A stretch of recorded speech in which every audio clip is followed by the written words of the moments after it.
تیسرا ہے معاملات، یعنی خرید و فروخت کے معاملات، روزی کمانے کے معاملات، تجارت ہو، ملازمت ہو، مزدوری ہو، زراعت ہو، کاشتکاری ہو، جتنے بھی معاملات انسان کرتا ہے وہ شریعت کے دائرے میں ہوں، شریعت کے مطابق ہوں۔ تاجر ہے تو تجارت کر رہا ہے، لیکن اس کو ہونا چاہیے سچا ہونا چاہیے۔ حدیث میں رسول کریم صلی اللہ علیہ وسلم نے فرمایا کہ ایک جو تاجر سچا ہوگا اور امانت دار ہوگا وہ آخرت میں نبیین اور شہداء کے ساتھ ہوگا، اور جھوٹ نہ بولے، کوئی عیب نہ چھپائے،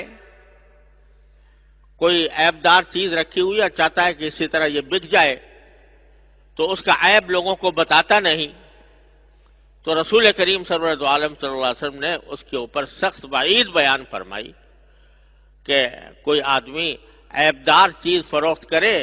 اور خریدار کو نہ بتائے تو یہ سخت گناہ ہے۔ اور ایک طرف تو یہ فرمایا کہ التاجر الصدوق الامین مع النبیین والصدیقین والشہداء، کہ سچا اور امانت دار تاجر وہ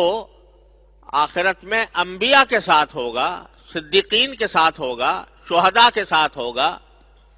اتنا بڑا درجہ۔ اور دوسری طرف یہ فرمایا کہ التجار یحشرون یوم القیامت فجارا، سارے تاجر جو ہیں وہ قیامت کے دن جب جمع کیے جائیں گے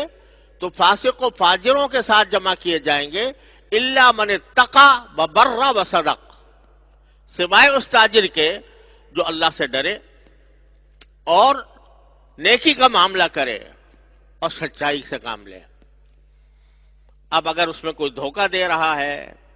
غلط بیانی کر رہا ہے، ملاوٹ کر رہا ہے،